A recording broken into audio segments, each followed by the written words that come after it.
Diabetes reverse করা যায়? একটা ইন্টারেস্টিং স্টাডি হয়েছিল মাইসের উপরে, কেননা ব্রেকফাস্ট যদি স্কিপ করি আমাদের কিন্তু কর্টিসল বাড়বে। মানে ডায়াবেটিস হলে তুমি প্রোটিন খেতে পারো, প্রোটিন পাউডার খেতে পারো, কোনো অসুবিধা নেই। কোনো আমি চাই না আমার ডায়াবেটিস পরবর্তীকালে হোক, তাহলে আমি খাবো। এই সিকোয়েন্সটা খুব ইম্পর্টেন্ট, কারণ ফাইবারের পরে যখন আমি প্রোটিন দিই, প্রোটিন সিগন্যালিং হওয়ার পর যেটা কিন্তু কমে ফ্রিজ থেকে বের করলাম, আবার নেটওয়ার্কে ঢোকালাম, হ্যাঁ। সেটা খেলাম, তাতে আমাদের ক্ষতি কম। ক্ষতি কম, সুগারটা বাড়ছে। এখন আমরা কার্বোহাইড্রেট কমিয়ে দিচ্ছি। একটা ইন্টারেস্টিং ফ্যাক্ট বলবো, যে কার্বোহাইড্রেট আর প্রোটিন দুটো কিন্তু ইনসুলিন আমাদের শরীরে বেরোয়, সেটা স্পাইকিং কিন্তু বিভিন্ন রকমের হয়। ধরো তুমি 100 গ্রাম কার্বোহাইড্রেট খেলে। নমস্কার শিবশঙ্কর বাবু, আবার আপনার সাথে দেখা হচ্ছে একটা নতুন এপিসোডে। এখানে আমরা আজকে কথা বলবো ডায়াবেটিস নিয়ে, এবং আপনি আপনার সায়েন্টিফিক যে স্পেশালিস্ট যে সমস্ত ইনফরমেশন ডায়াবেটিস নিয়ে, সেগুলো সমস্ত দর্শক এবং আমাকে যদি একটু ভালো করে বোঝান। প্রথম কোশ্চেন আপনাকে জিজ্ঞেস করি, সেটা হচ্ছে ডায়াবেটিস এখন কেন হচ্ছে? আগে তো এত ডায়াবেটিস হতো না। এক কথা বলতে গেলে আগে হয়তো আমরা এতটা চেক করতাম না, সেটাও একটা ফ্যাক্টর। কিন্তু বিদেশের থেকে এখানে ইন্ডিয়া কেন ক্যাপিটাল, সেটাকে ভাবার বিষয়। মানে ডায়াবেটিস ক্যাপিটাল ইজ ইন্ডিয়া। কেন সেটা কেন? ইন্ডিয়াতে যা কার্বোহাইড্রেট আমরা খাই, মানে একটা থালা যদি আপনি নেন, তার মধ্যে কতটা ভাত মানে সেটা কার্বোহাইড্রেট, তার সঙ্গে ডাল চলছে, সেটাও কার্বোহাইড্রেট, কম প্রোটিন, কম প্রোটিন, মানে 15 to 20 গ্রাম হয়তো প্রোটিন, কিন্তু বাকি 80% প্রায় কার্বোহাইড্রেট। হ্যাঁ, কিন্তু সেটা মাথায় রাখার বিষয়। আর ভাতটা প্রায় 90%ই কার্বোহাইড্রেট, 15% শুধু, 15 to 20% প্রোটিন, বাকিটা পুরোটাই carbohydrate, majority is carbohydrate. Every type of pulse. হ্যাঁ হ্যাঁ, যে কোনো পালস। তো কার্বোহাইড্রেট সঙ্গে খেলাম আমরা, সঙ্গে আরো কার্বোহাইড্রেট নিলাম, আর মাছের পিস বা মাংসের পিসটা অল্প একটু নিলাম, প্রোটিনটা নগণ্য হয়ে যাচ্ছে, আর ভেজিটেবলসটাও খুব একটা অ্যাম্পেল হচ্ছে, ফাইবারটাও অল্পই হচ্ছে। তো সেক্ষেত্রে যেটা হচ্ছে, ব্যালেন্সটা খুবই শিফট হয়ে যাচ্ছে কার্বস।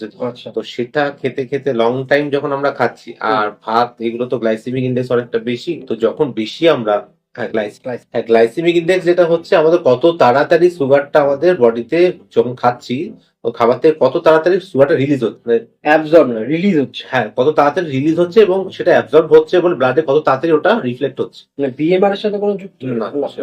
আচ্ছা। তো সেটা আর কি, ধরুন আমাদের ভাত খাচ্ছি, তো ভাতে আমাদের গ্লাইসেমিক ইন্ডেক্স, সেখানে যদি আমি ওটস খাই 70 মানে 70, হ্যাঁ, এবার মানে এটা রিলেটিভ ভ্যালু, এটা রিলেটিভ ভ্যালু যেটা, সেটা মানে কি, মানে এটা বেরোচ্ছে যেটা রিলিজ করছে সেই 70 কত? ওটা ধরুন, ওটা একটা ইন্ডেক্স হচ্ছে 70। এবার যারা সুগারের এফেক্টে, তাদের 55 এর নিচে খেতে হবে, লো গ্লাইসেমিক ফুড খেতে হবে। 55 এর নিচে হচ্ছে লো গ্লাইসেমিক। আমি একটু বলি, সেটা হচ্ছে যে আমি রাইস হিসেবে ধরছি, রাইস যদি খাই, তার গ্লাইসেমিক ইন্ডেক্স, গ্লাইসেমিক ইন্ডেক্স 70। কিন্তু আমায় খেতে হবে, যদি আমার সুগার কমাতে হয় বা সুগার থাকে কম রাখতে হয়, তাহলে আমার 55 এর মধ্যে এমন খাবার আমায় খুঁজতে হবে। সেটা যদি একটু বলে দিন কি ধরনের খাবার? হ্যাঁ দেখুন, তো আমরা সবকিছু মিশিয়ে খাচ্ছি, আমরা একটা লো গ্লাইসেমিক ফুডও খাচ্ছি, হাই গ্লাইসেমিক ফুডও খাচ্ছি, মিশিয়ে খাচ্ছি। ব্যালেন্স ডায়েটটা খুব ইম্পর্টেন্ট, কিন্তু এইখানে আমাদের যে ডায়েটটা হচ্ছে, এটা ব্যালেন্সটা থাকছে না। কার্বোহাইড্রেটটা অনেকটা বেশি হয়ে যায়। যদি আমরা ভাতটা যা আমরা নর্মালি খাই তার থেকে অর্ধেক নিতাম, তো হয়তো সেখানে জিনিসটা ব্যালেন্স, প্রোটিন পরিমাণটা আর একটু বাড়াতে হতো, ফাইবারটা আর একটু বাড়াতে হতো, ঠিক আছে? তো সেক্ষেত্রে সেই ব্যালেন্সটাকে আমাদের খুঁজে বের করতে হবে, সেই ব্যালেন্সটা করে তোমায় খেতে হবে। তুমি যদি আমাকে একটা বলে দাও যে ধরো আমি দুপুরবেলা ভাত খেতে বসেছি, আমি চাই না আমার ডায়াবেটিস পরবর্তীকালে হোক, তাহলে আমি খাবো।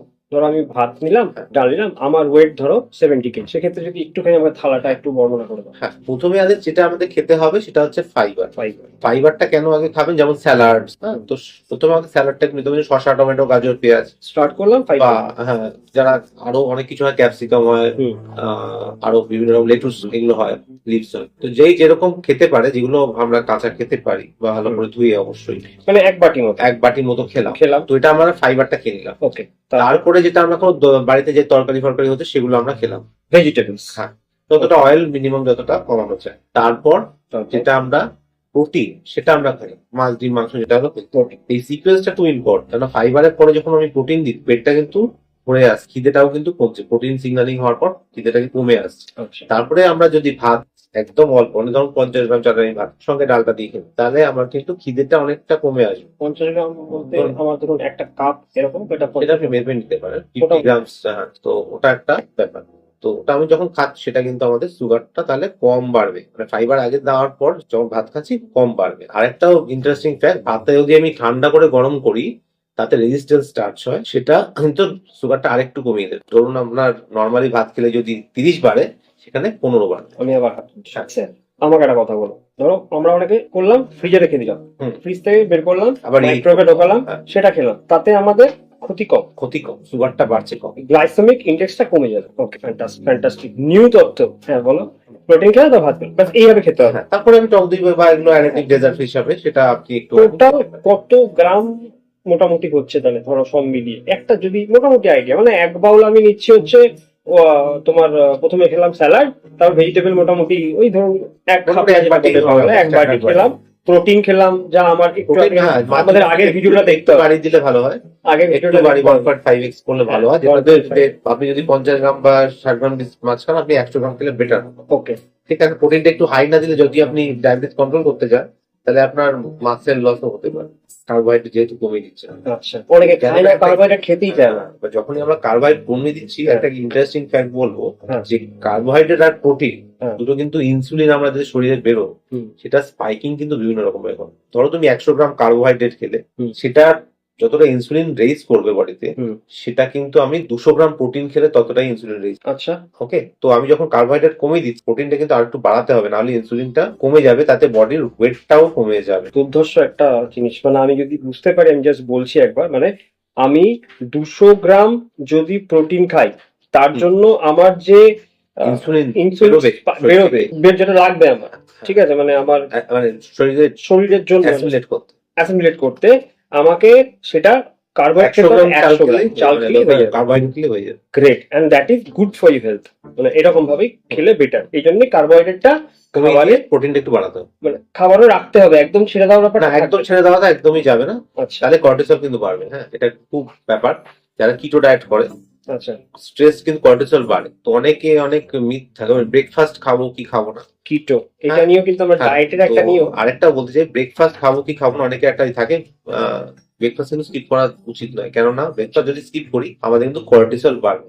আমাদের বডিতে যে হরমোনটা হয় কর্টিসল, সেটা বাড়লে কিন্তু পরবর্তীকালে আমি দুপুরে যখন খাবো তাতে কিন্তু আমাদের যে অ্যাডিপোজ টিস্যু কর্টিসল সেন্সিটিভ যখন হাই হয়ে যাবে কর্টিসল। এক সেকেন্ড, আমি স্যার জিজ্ঞেস করছি আপনাকে, আটকালাম একটু এই জায়গাতে, সেটা হচ্ছে কর্টিসল খারাপ না ভালো? আর সেটা আমাদের অ্যাডাপ্ট করতে সাহায্য করে স্ট্রেস। আচ্ছা আচ্ছা, স্ট্রেসটাকে অ্যাডাপ্ট করতে হেল্প করে বলতে পারো, বডিতে যে স্টেরয়েডটা হয় সেটা কর্টিসল বলা।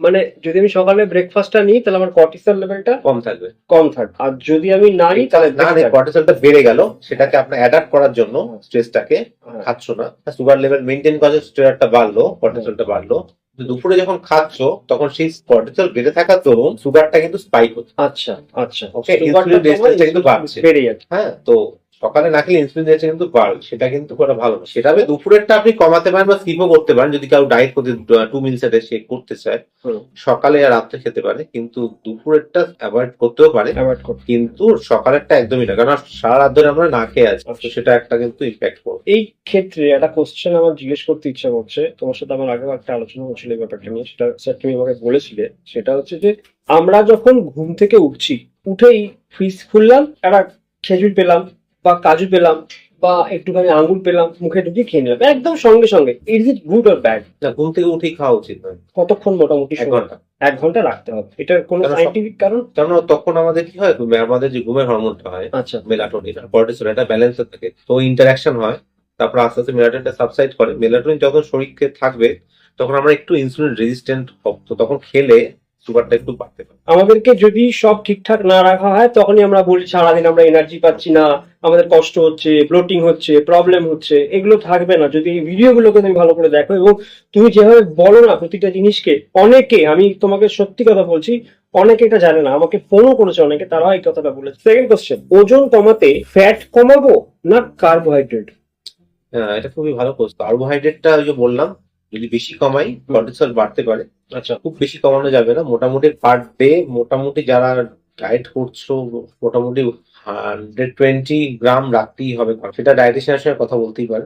ফ্যাট মোটামুটি 50 গ্রাম রাখতেই। অতিরিক্ত ফ্যাট কমালেও কিন্তু আমাদের ভিটামিন, ফ্যাট সলিউবল যে ভিটামিন গুলো সেগুলো শরীরে কম ঢুকবে, প্লাস গল স্টোন হওয়ার চান্সেস বাড়বে, কারণ গল ব্লাডারটা ড্রাই হয়ে যাবে, ফ্যাটে ওটা কন্ট্রাকশন হয়। আচ্ছা আচ্ছা, তো প্রত্যেকটা মিলে মোটামুটি আমরা 3টে মিলস খেলে মোটামুটি 15 to 20 গ্রাম তো লাগবে। তুমি কিন্তু খেয়াল রাখো, আমরা পরের দিন গল স্টোন নিয়ে অনেকে ভুগছে, এটা নিয়ে একটা পরবর্তীকালে একটা এপিসোড বানাবো। স্যার থার্ড কোশ্চেন, প্রোটিন কতটা খাওয়া উচিত? কোনটা? যেটা তুমি আমাকে অলরেডি বলেছো আগে। ডায়াবেটিস এর প্রোটিন, হ্যাঁ। সেটাও স্ট্যান্ডার্ড গাইডলাইন যে ফলো হচ্ছে আমাদের, মানে যারা ওয়েট এক্সারসাইজ করছে না তারা 0.8 টু 1.2, মানে যারা স্থূল ওয়েট কন্ট্রোল করতে চাইছে তাদের 1.2 করে রাখতে হবে। মানে ডায়াবেটিস হলে তুমি প্রোটিন খেতে পারো, প্রোটিন পাউডার খেতে পারো, কোনো অসুবিধা তাতে নেই। কোনো অসুবিধা ওকে ফাইন। 4 নম্বর কোশ্চেন, কি কি স্টেপ ফলো করলে বা প্রিকশন নিলে ডায়াবেটিসের যে একদম তো হবে না বা কারো ডিএনএ কোনো প্রবলেম তার জন্য হতে পারে, বাট হওয়ার চান্সেস অনেকটাই কমে যায়। ডায়াবেটিস। হ্যাঁ। তো যেটা বললাম প্রথমে, একবার বলে যে ডায়েটের টাইমিংটা, মানে আপনি ঘুম থেকে ওঠার ডায়েটের টাইম। 1 ঘন্টার মধ্যে কিছু খাবেন না ঘুম থেকে ওঠার, হুম। যেহেতু একটা হরমোনাল সেই সময় একটা চেঞ্জ। আর সূর্যাস্তের 1 ঘন্টার মধ্যে আপনাকে রাতের খাবারটা নিন। ওকে, সূর্যাস্তের 1 ঘন্টা আগে মধ্যে মধ্যে, আচ্ছা মধ্যে। ওকে, রাতের খাবারটা নিয়ে নিলে সব থেকে বেস্ট। সেটা সিজন টু সিজন ভ্যারি করতে পারে। ইজ দেয়ার এনি কোনো রিজন বিহাইন্ড হ্যাঁ, এটা একটা সাইকার্ডিয়ান যে আমাদের রিদিম হয়, এটা নিয়ে খুব গবেষণা চলছে। সাইকার্ডিয়ান রিদিম, হ্যাঁ, মানে বায়োরিদিম যেটা আমাদের বলে, বডির যে ক্লক, সার্কেডিয়ান ক্লক, সেটার অনুযায়ী আমাদের খেলে আমাদের মেটাবলিক প্রবলেমস গুলো সলভ, মানে মোটা কম হবো, কোলেস্ট্রল ট্রাইগ্লিসাইড কম বাড়বে, ভুঁড়ি কম বাড়বে, মানে যেটা বাড়বে। আচ্ছা। তো ওইগুলো স্ট্রেস ফ্যাক্টর। আর যদি আমরা ঘুমানোটা 10টা মধ্যে রাখতে পারি, that is the best we can. এখন তো এটা সবথেকে বেশি চ্যালেঞ্জ সবার জন্য। 10টার মধ্যে যদি ঘুমানো সম্ভব হয়, সব থেকে বেস্ট রিকভারির জন্য। কেন সেই সময় যে আমাদের বডিতে গ্রোথ হরমোন বেরোয়, সেটা কিন্তু আমরা 12টায় ঘুমিয়ে সেই লাভটা নিতে পারবো না। রিকভারিটা সেম হবে এইটা না। জাস্ট সত্যি কথা বলতে গেলে তুমি যেটা বললে স্যার, সেটা হচ্ছে যে এখন সব থেকে বেশি এটাই একটা প্রবলেম, চ্যালেঞ্জ হয়ে যায়। 10টার সময় তো খেলো, ধরো কেউ 10টার সময় খেয়েও নিল, খেয়ে নেওয়ার পরেও ডায়াবেটিস রোগীদেরও অনেকে বলছি, বাড়ির যারা গুরুজন আছে তাদেরও দেখেছি ফোন নিয়ে বসে গেল, কন্টিনিউয়াসলি ফোন চলছে। তো এগুলো কতটা খারাপ? মানে ডায়াবেটিসের জন্য কি আলাদা করে এটা খারাপ, নাকি একই রকম খারাপ হয়? নর্মাল যে মানুষ তারও যেরকম খারাপ হয় সেরকমই খারাপ হয়?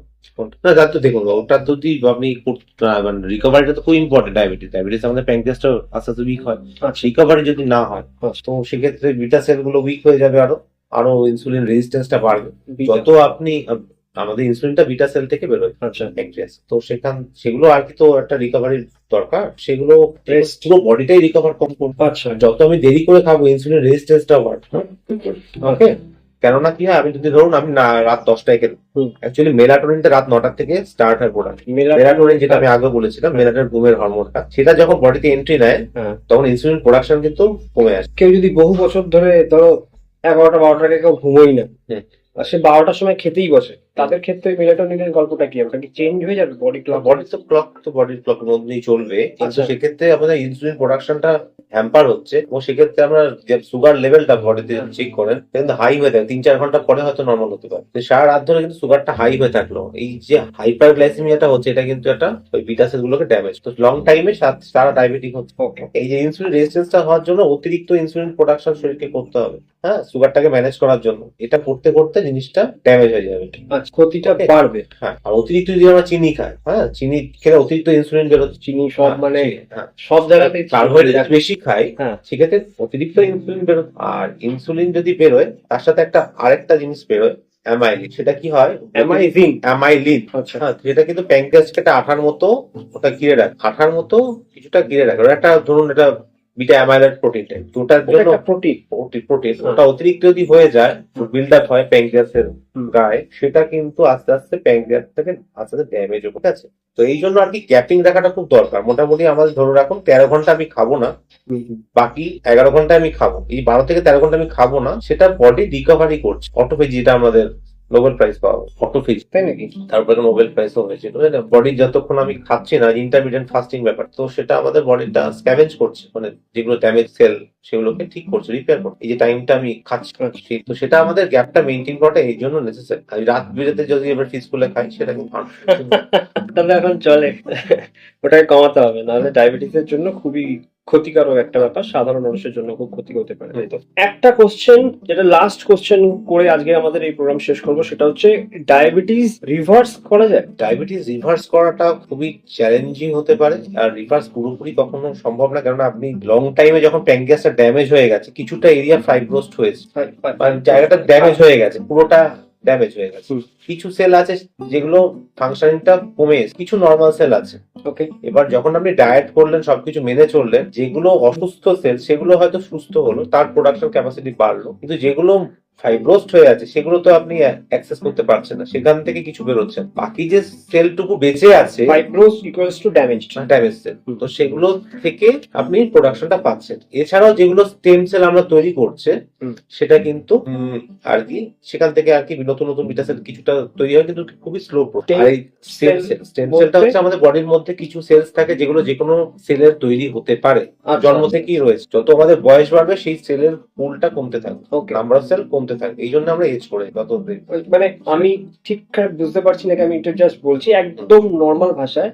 ওই তাসের বান্ডিলে জোকার বা একটা হোয়াইট তাস থাকে, যদি কোনো তাস হারিয়ে যায় তার পরিবর্তে আমি ওই তাসটাকে একদম একদম একদম কিছুটা থাকে, একদম একদম ভালো হিসাব। তো ওটা যে কোনো সেলের দিকে মানে ওটা তৈরি হতে পারে, যেমন মাসেল ইনজুরি হলো, মাসেল সেলটা হয়ে গেল, তো বিটা সেল হতে পারে। তো সেক্ষেত্রে থিওরির কথা মনে পড়ে যাচ্ছে।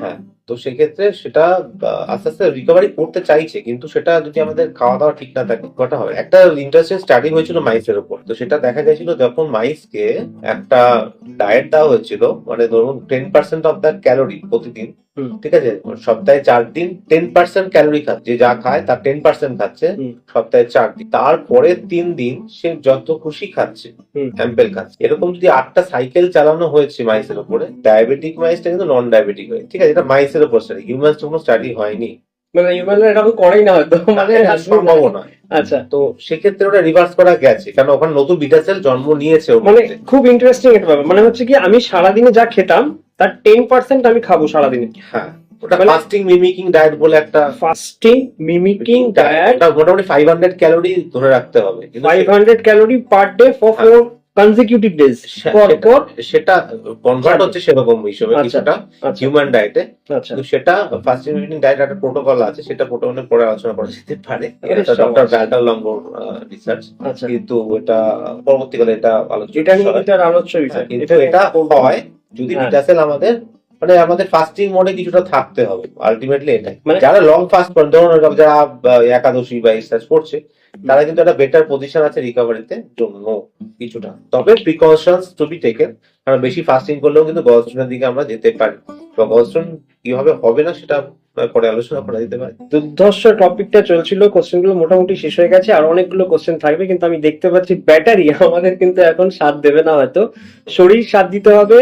আমরা আবার কথা বলবো বিভিন্ন রকমের সাইন্টিফিক যে আলোচনা, তোমার কাছে সত্যি বলছি, মানে আমার কাছে কোনো কথা নেই, যে জিনিসগুলো জানলাম প্রচন্ড ভালো লাগছে। কেউ বলে না যে ডায়াবেটিস রিভার্স করতে পারা গেছে, বাট তুমি যেভাবে জিনিসটাকে এক্সপ্লেন করলে, আমরা পুরো ব্যাপারটা নিয়ে পরে একটা ভিডিও কিন্তু আপনাদেরকে প্রেজেন্ট করবো ফ্রম শিবশঙ্কর পাল, ডক্টর শিবশঙ্কর পাল। নমস্কার।